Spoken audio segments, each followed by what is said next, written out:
The Houston Rockets have officially lost 5 games in a row, and they're now eliminated from the playoffs. So Will and I are going to dive into that. We have a special guest as well, so you want to make sure to stay tuned for this episode of the Bradeaux and Will Show.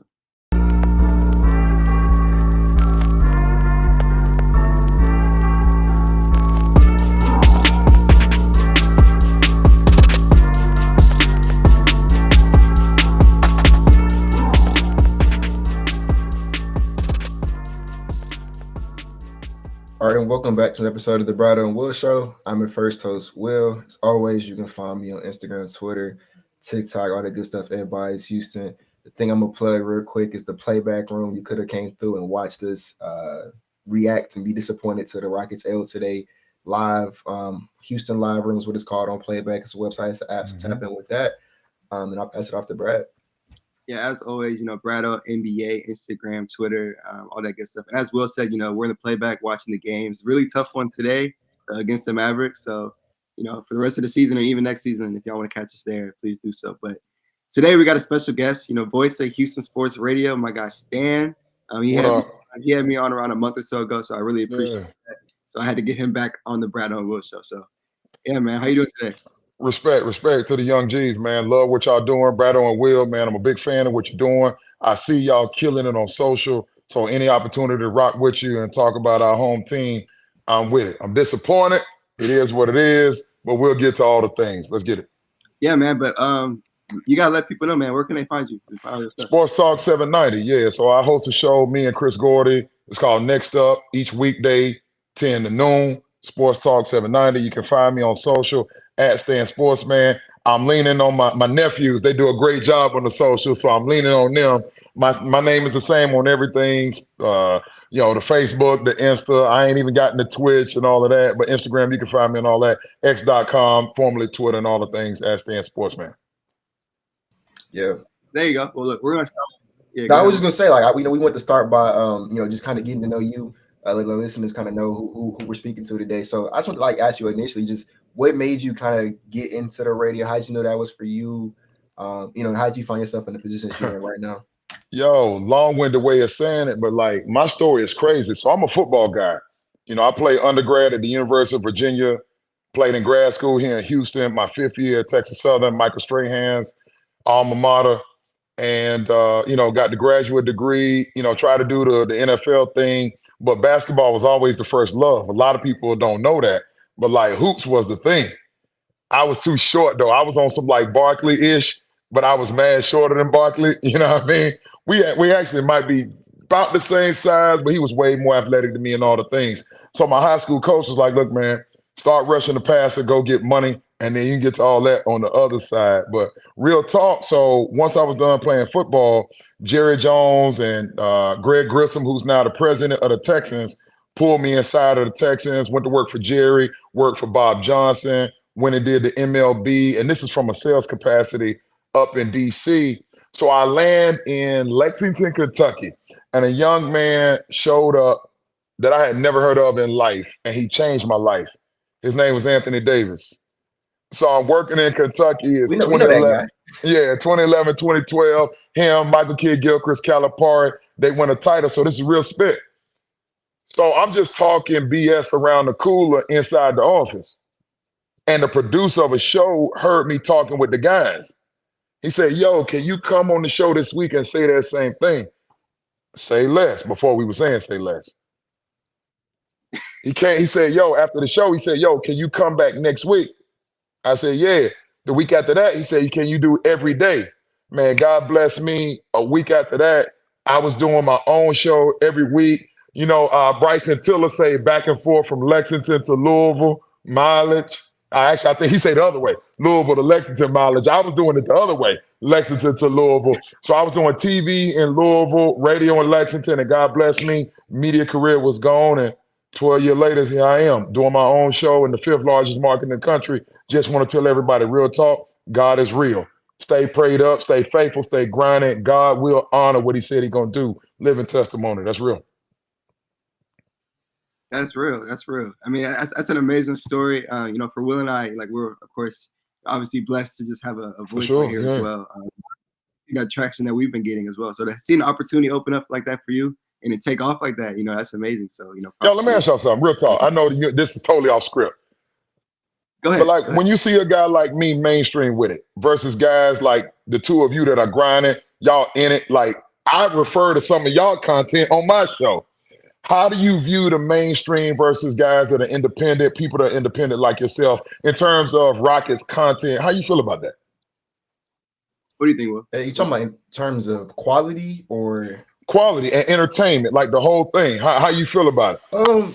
I think there's a lane for everything. I think that there are people out there who really grab it. That's the reason why, like the Stephen A. Smith stuff like that. Like I think that people really gravitate towards that kind of content where it's kind of like the slightly more professional version of like barbershop talk. A little more button up, yeah. But yeah, but it still gets kind of rowdy every now and then, right? And it's not, a lot of X's and O's and numbers being talked. It's a lot more I feel this ways and stuff like that. So I think that there's plenty of people out there who really gravitate towards that, and that's why that's so successful. Not saying that's what you particularly do.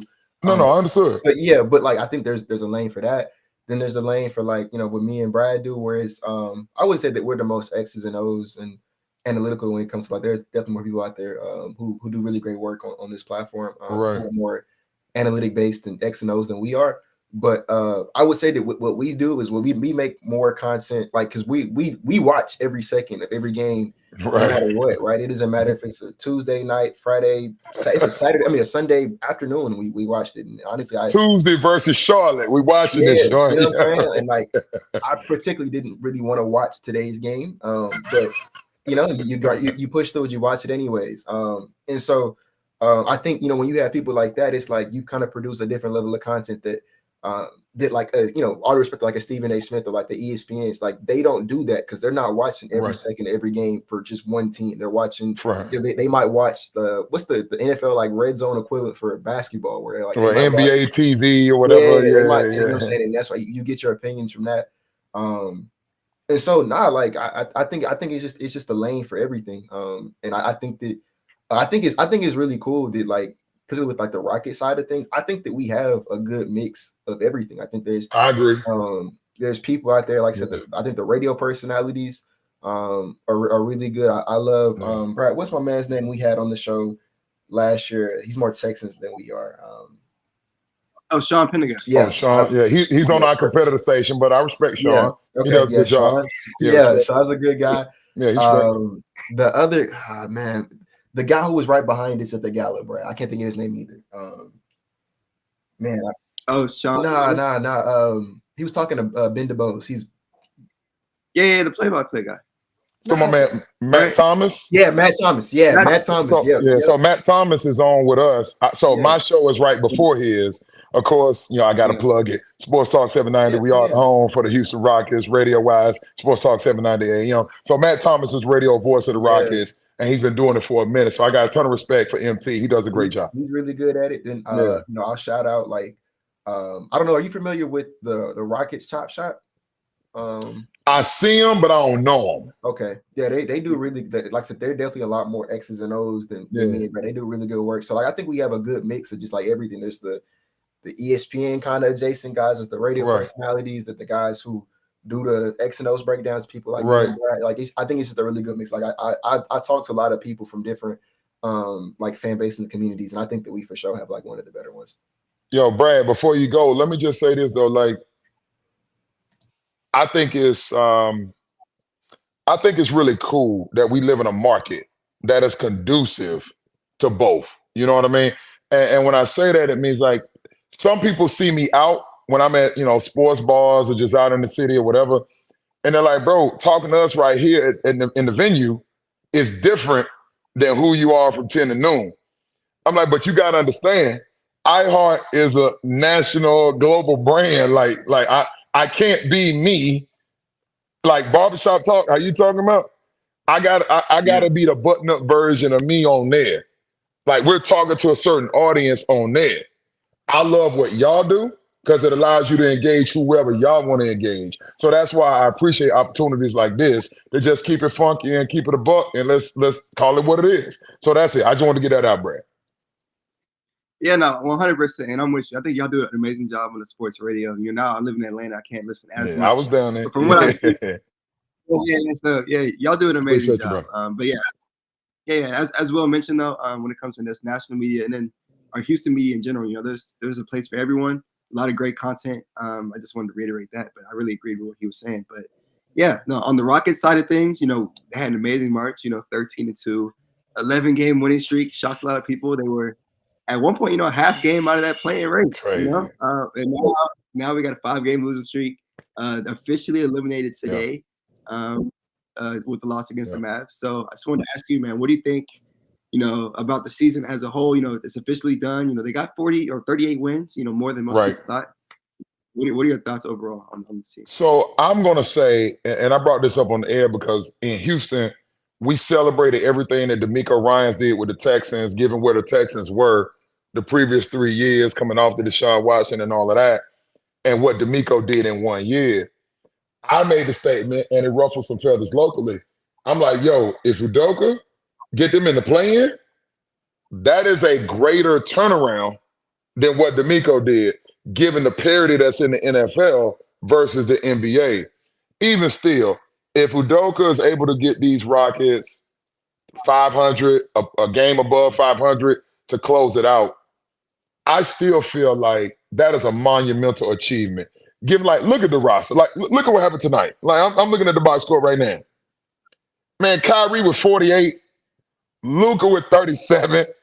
Even if Alfie was healthy, we don't have anything on the roster that can go at that. Those dudes are just different. The NBA is about dudes. You either got them or you don't. When Golden State came in the Toyota Center the other night on Thursday, they had dudes. Clay went crazy. Steph could just chill. Draymond's a Hall of Famer. The roster isn't there yet. I'm looking at the screen right now. I respect Fred VanVleet. I respect Dylan Brooks. I respect Uncle Jeff. I respect Jock Landale. I can't believe I'm saying that because who he was before the All-Star break and who he's been since is crazy. But we can't compete talent-wise with the rest of those dudes. Jalen had a hell of a March. He should have been player of the month. That Anthony Davis, that's madness, that's branding, that just is what it is. But when I think about in totality, what did he say coming out of Golden State? Soft, scared, deer headlights, the moment was too big. That's, to me, what a leadership is, and that's the mindset to get it to the next level. So all in all, I think regardless, now we've been eliminated, it is what it is. I got to look back this thing and say bravo. The injuries to Alfie, right off the top, the injuries to Amin. Who was that? Dylan Brooks has been down. Fred missed a couple games. Injuries, Tari done for the season. When you add it all up, I'm like, yo, we was behind the 8 ball with talent, but still it was competitive more often than not. So I got to give kudos to the boys over there at the Toyota Center doing their thing. I'm 100% with you. There's a lot of people who would say, they're disappointed. A lot of games that they've lost, that they should have won, and that's very true. They've won games. I can look at the Chicago Bulls game that they lost earlier in January. They lost a game against the Portland Trailblazers. The Golden State, the first home game versus Golden State. First home game versus Golden State, they came back. Oh my God, bro! They was up 22 tonight. Up 22 tonight. And we also got there's multiple games. The Spurs beginning of the season, Barry missed up. So point being, it's a young team, and you learn to win close games like that as time goes on. As the Mavs did today, a veteran team, you're gonna close out a game, and they're gonna come back in a game like that. I think Houston showed a good tendency to fight, come back in games that they ended up losing. Will and I like to call them a fake comeback because if you got teams winning, they come back and they're barely losing. They're gonna start winning those games eventually.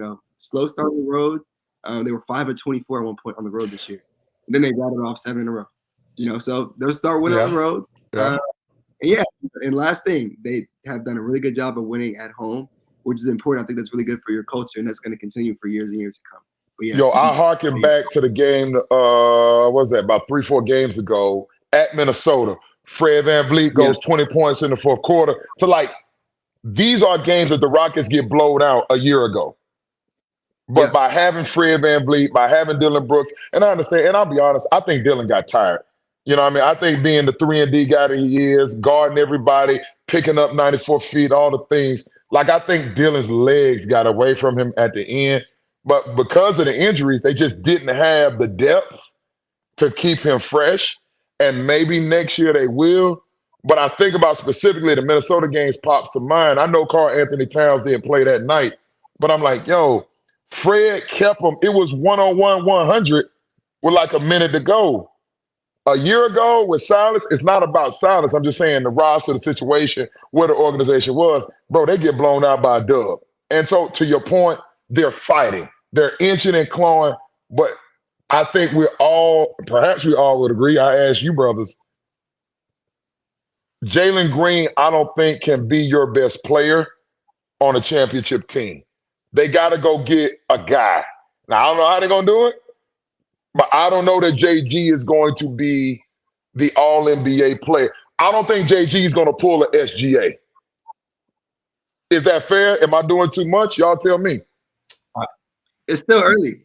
I'll let you go. I was gonna say I think that has more to do with what it takes to be a guy than it has to do with what Jalen Green. Like it's not easy at all to be a guy. Like there's probably maybe 8, maybe 9 of like legit guys in the league. Yeah. And, I mean, we watched you're right. Yeah. one of them today, right? We watched 2 of them today. Yeah. You know, I think. See, the thing is, I think Kyrie, as good as Kyrie is, I think he's a good complement to a guy. I don't think he can be the guy. That's just, you know what I'm saying? That's my take on it. I think he needs to have somebody with him. So like I said, I think that tells you how high I think it has to be a one though. Because Kyrie's an amazing player. I don't think he can do it. So like, no disrespect to Jalen. I think Jalen can be no. I don't. Yeah, I think he can be a great player. And I think he definitely has the skill set to be a one if like he figures it all out. But just in terms of just speaking realistically, bro, like it's only so many of those guys. It's only so many Lukas. It's only so many Jokic's. It's only so many Giannis's. Like, and there's a reason why those guys are all-time great players. And I think to ask or expect any of these young guys, right? Jalen, Min, Şengün, or not even just on our team, but like the Shets of the world, the Palos of the world. I think expecting any of those guys to develop into Luka, it's crazy. That's a little tough. Okay, so let me fire back. I'm sorry, Brad. Chime in. Let me get this off right here. You got it. All right. So for what you just said, right? Real spit. Luka, Monster, the ADs, like those. We ain't even getting into Bron and KD. That's out of here. Like that's just different guys. We talking about certifiable ballers, right? Okay. Well, SGA, Halliburton, Fox. You know what I mean?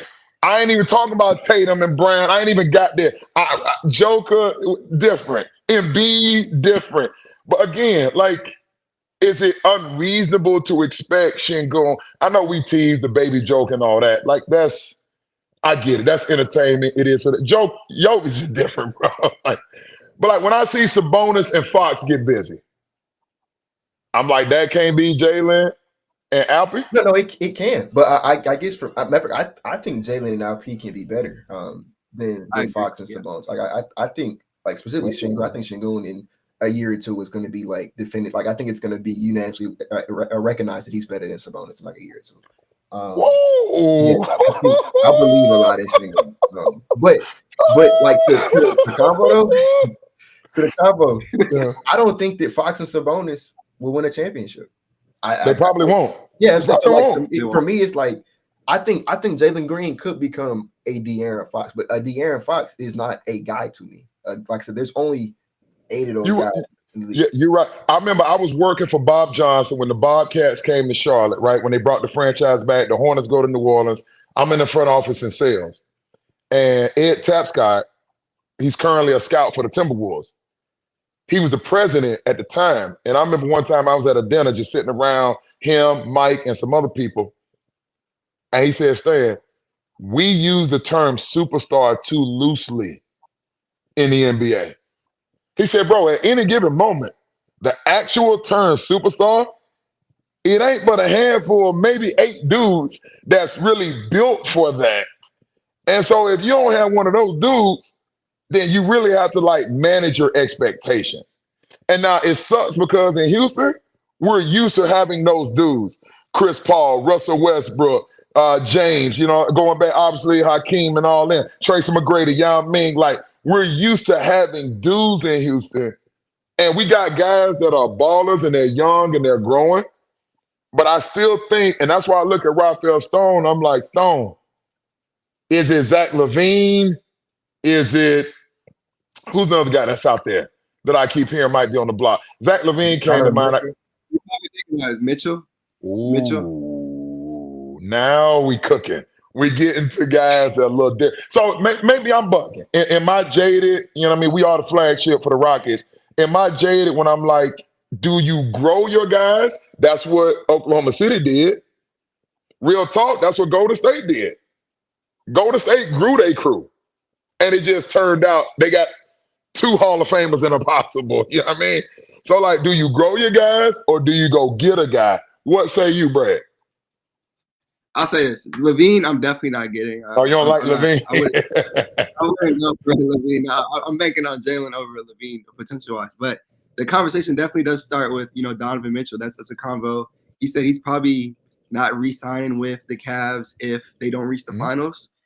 So if the Rockets do want to make a move like that, that's probably the guy that they will go for. Me personally, I wouldn't go for a Mitchell. It expedites the process for sure.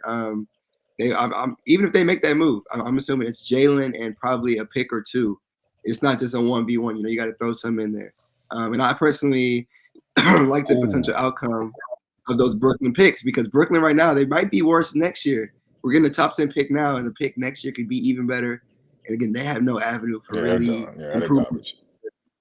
So I'm not reluctant to just give away those picks. So who's safe? Are these young cats? Yeah, who's safe? Oh, so I'm gonna tell you what our callers hit me with. Our callers hit me. Somebody asked me, Stan, give me your 3 that you're building around, your young 3. This was this month. I said Alpy clearly. I said I love Amen. And initially I said Cam Whitmore. But then, because I think something is there with Cam. Like, I'm a Cam guy. I think Cam, he chucks the ball up a lot. The efficiency, we got to talk about that. I know he got nicked up with the knee. He came back. He was healthy, whatever. But then I moved off of Cam, and I said it would be disrespectful not to add Jalen Green to that mix. Yeah. Now, what the number is, what do you offer him? What does he accept and all of that? So my 3 were, in the end, Alpy, Jalen, Amen. Who y'all got young cats to build around? I mean, I think that would be my 3. I'll let Will go. That's my exact 3 as well. So what we gonna do with Cam? Yeah. I mean, I don't think you have to get rid of them. Like, I think that you could. I mean, just financially speaking, there's probably gonna be 1 or 2 of these guys who don't last. We can't afford all of them if they all hit to that level that we hope they do. But I don't. We're so far away from having to cross that bridge that you're right. Yeah, it's a while. Yeah. So go ahead, Brad. I was gonna say this. It's a good conversation for this season. It's either you run it back with your core 6. Again, they just came out this year, probably gonna be winning 40 games. Good turnaround from last year.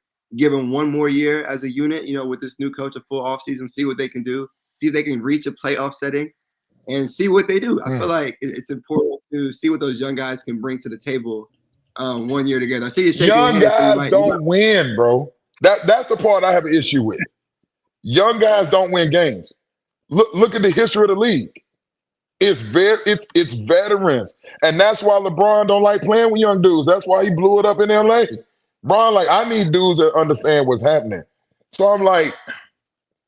But again, I need to manage my expectations. I can't go from where we were 2 years ago or last year to like NBA Finals. I got to go like, all right, who are we chasing? What can it be? And like grow with the process. Like what Sacramento did. They grew it. And then boom, in comes the bonus and we rock it. So I'm like, maybe the Rockets can grow it. And here comes a dude, and we make a move. So I know you can't cheat the process, but I do find it interesting in that same vein. None of us said Jabari. What we doing with Barry, bro? I don't know. For one, he got to hit his free throws. He got to hit the free throws. But two, again, Zion is still extremely young. Again, only 20 years old, turns 21 in May. And another reason I give it one more year is because again, since you have such a young group, for like another year with this head coach, you kind of find out which guy you do want to keep if that's the case. And you got to move on from someone else. You'll really know next season. Again, you don't want to prematurely move from someone that ends up being that guy. You know, you can move from Cam this offseason and he messed around and be that guy somewhere else. You never know because he was 19 with the team. But I give it personally. I give it one more year. I think Will is in the So, same. Bradeaux, you want to run it back. So basically, this core, you want to do it one more time. Can't cheat the it's a stack West again. This is probably, I don't know if you know this, but first time ever, the Rockets are probably about to have the best record ever for an 11-seeded team. That's how deep this West is right now. There's no rush right now. You know, you're not gonna win out the gate. You got the Lakers at the 9 seed, so there's no need to rush, in my personal opinion. A lot of those older teams, they're gonna start to dwindle down. I think the Clips, they don't have a lot left. I think Paul George could leave. Kawhi, I don't know what's gonna happen with them. They got James, of course. The Warriors, they only got however many years left. The Lakers with LeBron gonna be down soon. The Rockets' time will come. In my personal opinion, there's no need to rush the process. But with this next year, again, that'll be a key year to find out, which one of these are gonna be my guys. I want to see if Jalen can be consistent for a full season. You know, then I'll definitely know I'm not gonna move on from Jalen. We saw what he did in March. Let's see what he can do for. Will, you running it back, or we doing some major additions here? I wouldn't. The only thing I would even maybe there's two things I would consider changing. I would, and I'm not saying that I would. I'm just saying these things I would consider. I would consider Dillon Brooks if I want to keep him next season, or if I want to trade him, which I think you can keep him. I think he's a good player. I agree. But I think that he plays the position in the starting five that could be the most easily upgraded from. And like, if you want to bring in some shooting, that's probably where you're gonna have to bring Bingo. in. Yeah. So I like Dillon Brooks is somebody who, like, so I'm not necessarily saying he's on the trading block, but if there's a deal where I can upgrade the small forward spot and I have to use him in the deal to get it done, I would heavily consider it. And then I would consider the health of a Steven Adams, right? If he's healthy and he's green to go, he's good, right? But if he's someone who's like, because he's getting up there in age, he's coming off of two pretty serious injuries, like he may not be, you know, the guy that we saw the last time he touched the basketball court. I agree with that. If that's the case, then I would look to move off of him. And even though Jock Landale's been hooping really lately, I would consider maybe putting those two guys' salaries together and using that to get somebody with it. But in terms of like the core guys, I'm keeping Fred. I'm keeping the young guys. I'm gonna, and then we're gonna bring in somebody else. So I'm not really doing too many like major changes with this team. Yo, I see. Go ahead. I'm listening, Brad. I got like 8 conversations in my head. Go ahead. You're good. I understand. I think Will makes a good point, and I think at the trade deadline, there was a lot of great points made as well. You know, there's a lot of salary out there. You got Landale making $8 million. Jeff Green's gonna be 9.6. Jay Sean Tate is $7 million. If you want to move off of Steven Adams as well, that's 12-ish million. So that right there is $37 million of movable salary. And then Dillon Brooks is also $21 million. So you can keep your core 6 of young guys and upgrade that small forward position if that's something you want to do. So there's options for them this offseason. That's where I would go, and that's the avenue that I would take. But again, you know, we did see a team like OKC take a huge lead, but it did start with Shea, of course, who's an amazing player, probably top 5 right now. All NBA first team, get it? Yeah, first team. But again, if you can get a guy like Şengün and Jalen clicking at that same time, along with bringing Tari back in, another year with Amin Thompson, who I think is a really good player, improved a lot over the course of this season. And that's not even mentioning the offseason with Cam, better basketball IQ. And then you got Jabari, another year in the weight room getting stronger. So, yeah, the team got potential, man. I'm giving them one more year. But I do try to upgrade that small forward position, like Will said. But, yeah, go ahead. So it's interesting. Small forward appears to be a thing for the two of you. Dillon was good until the oblique injury. He played really good today. But the oblique injury, he fell off a cliff afterwards, in my personal opinion. What did he do today? Dillon, 29 from him today. Yeah. 9 of 14 from the floor, 5 of 6 from 3. Yeah, I thought he could be the proverbial 3-and-D guy. Mm-hmm. And he had moments early where it was terrific. Yeah. And then to your point, the injury, and then it became sporadic. So I guess here's my overall thought. And it's less about Dillon. For me, it's not small forward. For me, it's what are we doing at the 5 spot? Are we gonna play small ball and commit to that and Şengün is the guy? Or are we gonna try and add size and like a stretch five and try and play like whatever, 5 out one? Like I don't know what Udoka wants to do. Like you want a rim running big, you want a stretch five. I question how efficient they can be with Jalen being Jalen and wanting to get into the rim. We know he can do the step back, like what he did everything this month of March. But like, do you play through Şengün or do you play through Jalen? I don't know, like, what's the best way to go about it. I love Şengün. Like, I appreciate his game. I got a ton of respect for how Alpi get down. But then when I see him versus, Valanciunas and Joker and Embiid, like, you just see the difference. So that's where my head is. That's why I'm shaking my head on that front. Like, y'all are saying small forward. I'm saying the 5 spot. Like, what are we doing? Like backup center wise, are we talking about Şengün as a whole? I'm talking about Şengün specifically. Like, I think they got to make a decision this offseason. Do you play through Jalen? Like Denver. It's no question about it. They play through Jokic. In Philly, they play through Embiid. But like you have other organizations and programs that don't necessarily play through their big. Like in LA, they don't play through Anthony Davis. He's a part of it. So that's why when I ask you young brothers, like, what do y'all think is the easiest, most efficient recipe for getting where they want to go? Do you play through Şengün? Do you play with Jalen? I don't necessarily have the answer. I don't know. It's a conundrum. We'll close with this topic, and I'll let you go first, Will, because I also want to touch on this as well. No, I think that it's a mix. I don't think it's one or the other. I think that I think the Kings is probably one of the better examples of what I would try to somewhat emulate with Sabonis and Fox, because I think they find a way to have a balanced attack with both of those guys. I think that Şengün and Jalen's games complement each other perfectly, and so like I think they can function as like a 2-man game.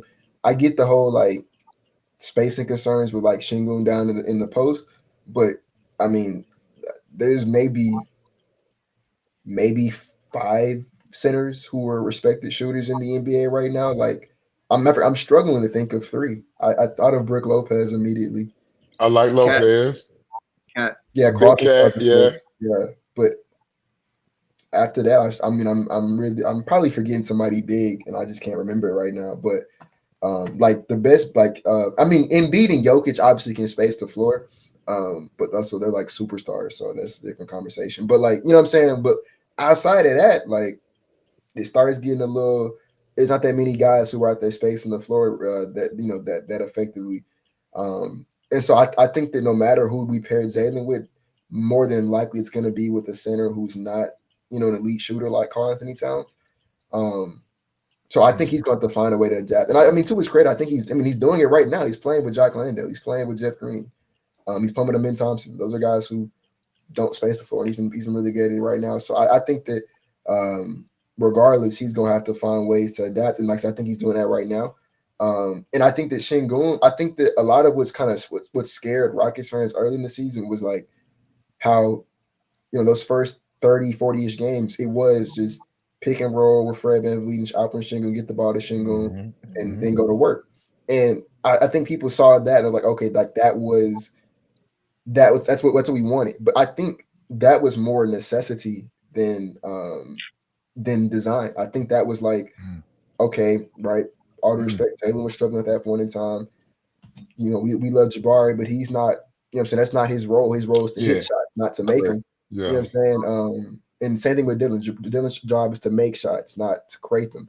And so it's like if Jalen Green is going, Fred VanVleet, as good as he's been, he's very limited as an on-ball creator. Clearly, yeah. Yeah, so like your only real way of generating some consistent offense was to pick and roll, dunk the ball to LP. And then if he wasn't scoring, he was finding somebody on the perimeter who could make a play from there. So I think that was was because that's what we had to do. I think now that Jalen Green has become more of a viable option on the offense, I'd imagine next year it's not going to be as much of that. I think that we'll see more. I mean, I don't know if we're going to completely abandon next week. We found something that works with that, obviously. But I think we're going to see a more diversified offense where we're going to see possessions where Şengün does get the dump offs. I think we're going to see possessions where Şengün gets the ball top of the key. I think we're going to see possessions where it's Jalen's time to run a little 2-man game with Şengün in his own right. Like I think we're going to see a whole lot of I don't love it, bro. I'm sorry, bro. I know we got to get out of here. And let me tell you why, Will, I don't love it, because it starts getting murky, and that's what's going on. We know what Boston is right now, best record in the league and all that. But that's what has plagued Boston. Granted, it's not necessarily a big and a guard. It's two guards. But I think Boston, over the years, even when Udoka was there, they had moments that their identity was not clearly defined. And that's what I can appreciate about a Denver. They know when it's nip and tuck, they going through yoke. I get concerned about, okay, in this matchup, we're going to run it through Şengün. But then Jalen, when Şengün off the floor and you on the floor, then go get your man. I don't love that. Just personally, it makes me uncomfortable. I think to that solution, I think that's a problem that will be solved when we are ready to contend, right? Like, because right now these guys are, what, 21 for Şengün, 22 for Jalen? Yeah. 19. Who's Cam is 19. It's crazy. Yeah. So I think that when we get to the point where these guys are like in their primes and we know, because I think that there is a scenario where, like, I'm not saying we trade Jalen or Şengün, but I think it's a scenario where we trade some of these guys for, like, what you talk about with like the Sabonis kind of deal, where like we realize, okay, these are the guys we want to build around. We're gonna move the rest of y'all for a piece that, like, a big piece that fits around those guys. I think that's a real reality here. Kind of like a better example, I guess, would be like when Bron went to LA and they moved all those guys for AD. Like, I can see them doing something akin to that if we find some goal with what we got. So I think that, based on what I'm trying to say, I think when we get to that point in time where it's like, okay, we're contending, I think we're gonna know this guy is number one, this guy's number two, this guy's number, like, we're gonna know from there. But I think just for going into next season, we're so far. I like that. I think we're just gonna have like your best guys out there. One night it might be Jalen. One night it might be Şengün. One night, you know what I'm saying? It might be a Mint. You never know, but it's just matchup dependent. Yeah, I mean, Stan, say that again. Do you want to respond to that? Well, the next thing, when I get done with the five, I look at Fred and I go, I appreciate what Fred and Dylan have done by coming here. And I know it's a ton of cash, and good on those brothers. They deserve the money, meaning like they deserve the opportunity to get paid. They got paid, cool. So then when I think about the future, I go, okay, at the point spot, are we all in on Amen Thompson at the point? I like what I've seen for him in the dunker spot. I don't know that that's his future, but like, what do we do with Amen? So that's my thing. The only thing with Alperen Şengün being out right now is Amen was being able to have a role in that dunker spot. You obviously can't do that next to Alperen Şengün. Right. So they're gonna have to figure that out. He's got to improve the handle. It's got to be tighter. Obviously, he's got to jump get shot, some resemblance of a jumper, even a midi, something that he can do. A floater would do wonders for him. So yeah, it's still too early to tell right now. But one thing I did realize with Amen Thompson is he finds a way to make himself impactful regardless. He does. He actually does a lot of really good minutes with Alperen Şengün as well. But Ime Udoka's vision, he came in day one. He wanted some spacing. He wanted some shooters. So I mean, it's hard to have two guys, Amen and Alperen, out there who don't shoot the ball. I think Alperen can still develop a three ball, as Will mentioned. Not a lot of real spacing centers out there, but it would be helpful for a team like this who has a lot of guys. I agree with that. And they get downhill. So yeah, we're doing with Amen Thompson. I hope he can develop that handle because he's a very talented playmaker. And yeah, we'll just see. He's still a young cat, crazy work ethic. But yeah, he's just got to develop. He can't be in the dunker spot, whatever, next to Şengün. So no doubt. I'm gonna shut up. I could keep going. Like, we could do this for 2 hours. So I'm gonna shut up. I got mad things on my head, and I'll save it for the show tomorrow. But I'm just thinking, like, I wish I had more clarity in direction. Yeah. Like, we're gonna celebrate the record, and that's cool. But I wish, and that's my last thought, I wish I had more clarity in it's him, and we're gonna do it this way. I'm still leaving this season going, all right, I've seen Amen in limited minutes at the one. I've seen Amen in limited minutes at the dunker spot. I've seen Jeff Green and I've seen Jabari play small ball 5. I've seen I've seen Cam Whitmore in limited sample size at the 3 and 4. You know what I mean? Like, I wish I had a better like predictor of what next year, clearly defined roles. This is what's happening, and we're gonna go about it this way. I leave this season, and maybe it's unfair. Y'all will check me if OG is out of bounds. I just leave the season going, I don't know what I just saw. I don't know what I just watched. Like, I really don't. I know. So, for example, like, you know what you're going to get from the Astros. Yeah. I know what I'm going to get from the Texans, like, after 1 year. After 1 year of Udoka's Rockets, I don't really know. And that's why I give him another year. You will know after next year. We'll know. And then, yeah, it could be that, but if it makes you feel any better, I'm willing to bet that we're gonna be a playoff team next year. I would too. If we stay healthy, I'd be willing to bet. I think that we are in the play-in tournament, right now. If I agree. Sorry, don't get healthy. So I think stay healthy. I agree. Another year of progression, development. This is probably gonna be this will be their second full off season. Yeah.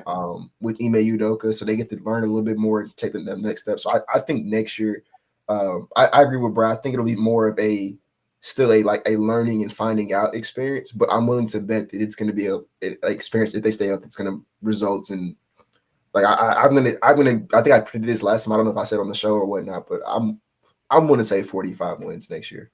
I think someone that ballpark. That's not out of reach. It's not out of reach. But then I asked a basic question, like. And maybe I'm oversimplifying it again. Y'all check OG. Shooting and size is an issue. Steven Adams, when healthy, will mitigate the size concern. The shooting situation? Yeah, that's not getting much better without in terms of, because you got to think about, like, I've been saying this for a while now. Like, a lot of the guys. See my head? I'm just like, yo. A lot of the guys who we have in rotation right now are going to be in rotation next year. You got the 6 young guys. You got Fred.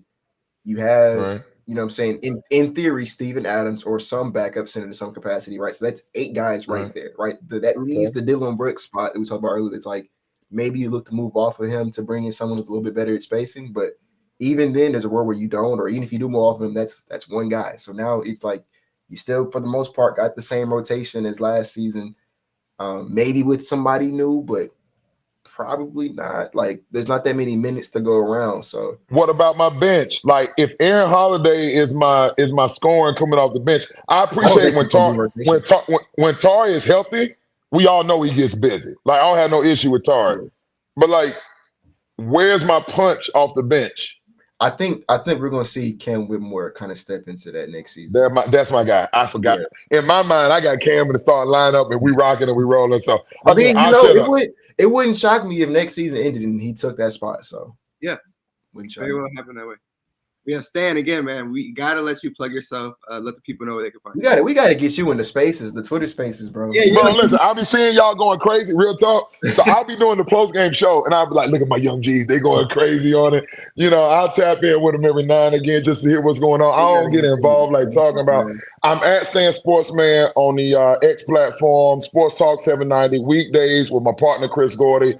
10 to noon, Sports Talk 790. We're at Sports Talk 790. Name of the show is next up. You'll hear me on Rockets pregame and postgame from time to time, brother. So I appreciate y'all hanging out. I got to get y'all back on the show. Hear what's going on. I want both of y'all the same. Brother, we got to do it in studio. Brad, let me know when you're around. Let's put it together. Let's get you in the studio because I love talking Rockets. Me and Matt Thomas, the only one around there that like really talking Rockets. So I'm like, let's get to the get down because I love the NBA. It's a special product. I love it. And I appreciate, again, young brothers like yourself, creating your own platform, doing what you do. It's a pleasure to be on with you. That's real talk.